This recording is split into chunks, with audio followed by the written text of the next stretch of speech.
Hi, this is Paul. I want to do a little quick talk of Superman's origin in the comic books and the newspaper, how they differed a little bit. And this is a facsimile of Action Comics #1 from June 1938 with their cover. Superman lifting that up. I'm going to pause it. In Action 1, the origin was brief. It was like a one-page given to his origin. The distant planet was destroyed by old age. A scientist placed his infant son within a hastily devised spaceship, launching it toward Earth. When the vehicle landed on Earth, the passing motorist discovered the sleeping babe within and turned the child over to the orphanage. Attendants, unaware the child's physical structure was millions of years advanced of their own, were astonished at his feats of strength. Pause. When maturity was reached, he discovered he could easily leap 1/8 of a mile, hurdle a 20-story building, raise tremendous weights, and run faster than an express train, and nothing less than a bursting shell could penetrate his skin. Early Clark decided he must turn his titanic strength into channels that would benefit mankind, and so was created Superman, champion of the oppressed, the physical marvel who was sworn to devote his existence to helping those in need. And then they gave a little scientific why Clark Kent has this amazing strength. Kent had come from a planet whose inhabitants' physical structure was millions of years advanced of our own. Upon reaching maturity, the people of his race became gifted with titanic strength. Incredible? No, not even today on our world exist creatures with super strength. The lowly ant can support weights hundreds of times its own. The grasshopper leaps what to man would be the space of several city blocks. All right, that's the whole origin in the Action #1 from June of 1938. I'm going to pause. I'm going to skip over the newspaper and go to Superman #1. Pause. This is the Superman cover of Superman 1 from, I believe it was June of 1939. And they extended the Action Comics story a little bit and reprinted some of the Action Comic stories in Superman. I'm going to pause again. This will probably look familiar, but just before the doom, planet Krypton exploded fragments. Science placed infant son with an experimental rocket ship, launching it toward Earth. They got things blowing up there. When the vessel reached our planet, the child was found by elderly couple, the Kents. Look, Mary, it's a child. That poor thing, it's been abandoned. And we got Mary is the name. The infant was turned over to an orphan asylum where it astounded the attendants with its feats of strength. We couldn't get the sweet child of our mind. We come to adopt him, if you'll permit us, and if you're not be blind anymore here with reading this. I believe it can be arranged. Woo, thank goodness they're taking him away before he wrecks the asylum. The loving guidance of his kindly foster parents was to become an important factor in the shaping of the boy's future. And listen to me, Clark. This great strength of yours, you've got to hide it from people to be scared of you.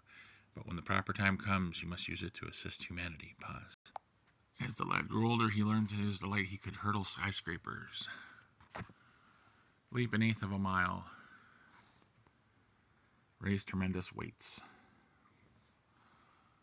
run faster than a streamlined train, and nothing less than a bursting shell could penetrate his skin. What the? This is the 6th hypodermic needle that's broken on your skin. Try again, Doc. The passing away of his foster parents greatly grieved Clark Kent, but it strengthened a determination that has been growing on his mind. Clark decided he must turn his titanic strength into channels that would benefit mankind, and so was created Superman. Oops, I can't read it. It's too dark. Champion of the press, the physical marvel, who had sworn to devote his existence to helping those in need. Okay, that's the extended one. Now I'm going to go to the newspaper one. Pause. If we jump back to January 16th, 1939, which is 6 months before the last thing I showed you in color, this is the newspaper, syndicated newspaper version of the origin of Superman. And let's go here. Krypton, a distant planet so far advanced in evolution that it bears a civilization of supermen, beings which represent the human race at its ultimate peak of perfect development. Mile after mile streaked by as Jor-El, with one L, not E-L, Krypton's foremost scientists raced along at a terrific speed that would have outdistanced the fastest express train. A great leap carries Jor-El hundreds of yards into the air to a balcony near the top of his home. Jor-El, you've come as quickly as I could. Laura, it's a Laura, my beloved, where is he, our newborn son? Jor-El, I'm afraid our newborn son Kal-El is rather a roughneck. He gave the doctor a discolored eye, and I've had difficulty in preventing his leaping from my arms, just like your dad. Are you happy, dear? More than I can ever. Suddenly, the room begins to quiver, first slowly, then with increasing volume. Jor-El, what? An earthquake! Clutched in the tremors, merciless fury, Jor-El's home commenced to topple before the terrific strain. Pause. Crash. Laura, Kal-El, under that wreckage, I've got to save them. He lifts up the wreckage. Laura, you're all right, both of you. Yes, but there have been so many terrible earthquakes recently. Why? Why are they earthquakes if they're on Krypton? Okay. On the way to Jor-El's other residence. Why haven't you answered me? Why are we experiencing so many earthquakes lately? That's exactly what I intend to find out. Upon reaching their destination, Jor-El hurries into his lab and becomes immersed in his calculations. Hours pass, then days. Please take food. I told you I was not to be disturbed. And then on the 5th day, Jor-El learns the terrible truth. No, I must be wrong. I must. If there could only be an error, but no, I've checked and rechecked the calculations hundreds of times. Jor-El, I must talk to you. You're terribly pale, dear. I know there's something wrong. What is it? Tell me. I'd rather not. I insist. Perhaps it's just as well you know, Laura. Krypton is doomed. It's going to crumble and die, and as it does, all its inhabitants will perish. Our planet die? Are you sure? Beyond a doubt. Our recent volcanic eruptions were a warning, but soon, due to an eternal cataclysm, Krypton will explode to fragments. How peacefully our little darling sleeps. He's too lost in slumber to be bothered by the fact that soon our world will be torn asunder, killing us all. Laura, it is not right for him to die. He's young, he's entitled to a rich, full life, and we'd made such wonderful plans for him. How free and aloof those stars are, how distant from the impending doom. Oh, Jor-El, if only he too could be up there, safe to pursue our lives as we please.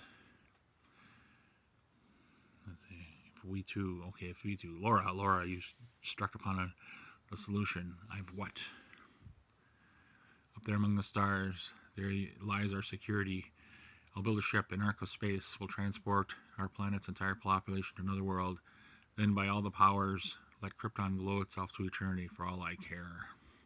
Pause. Pardon me for the reflections on this. But to build this vast spaceship with which you propose to transport a civilization to another world require the assistance of many men. I'll go up with two Ritas, the council chairman, and ask for the council's support later. But I tell you, Ritas, it's the only way we can save everyone from a terrible death. You've got to believe and to help me. Sorry, Jor-El, the council believes your fear is unfounded. We'd advise you to forget this silly tale of Krypton's coming doom.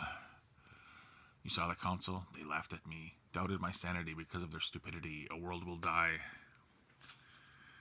No, Jor-El, you mustn't be discouraged.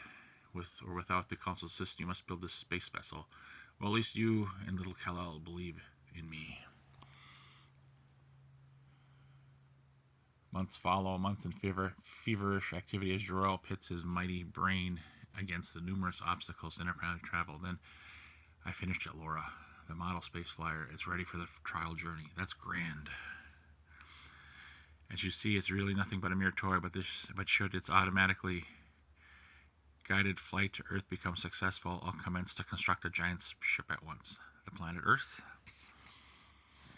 Yes, telescopic observation has convinced me that Earth is the only nearby planet capable of supporting life. Now for the demonstration. Jor-El reaches for the switch, which will launch the model spaceship upon its momentous flight across space to Earth. As Jor-El is about to touch the switch's handle, he is flung off balance by a sudden lurching of the roof. Earthquake! Again, earthquake. Look, the ground heaving, parting, flaming. The end has come sooner than expected. There's all sorts of disaster. Not a second to lose. The model flyer will hold one of us. If only one can escape, then it must be her child. Up from Jor-El's laboratory streaks the rocket ship, bearing Kal-El from certain destruction. An instant after the glorious self-sacrifice gesture, Jor-El and Laura perish in the earthquake's awful grip. And still another instant, the tremendous planet Krypton explodes into a million fragments. Rocked by the explosion but escaping annihilation, the low rocket vessel continues on its way to Earth, its cargo the sole survivor of a once mighty civilization. Pause. Peril after peril is narrowly avoided by the rocketing space flyer as a great jagged meteor.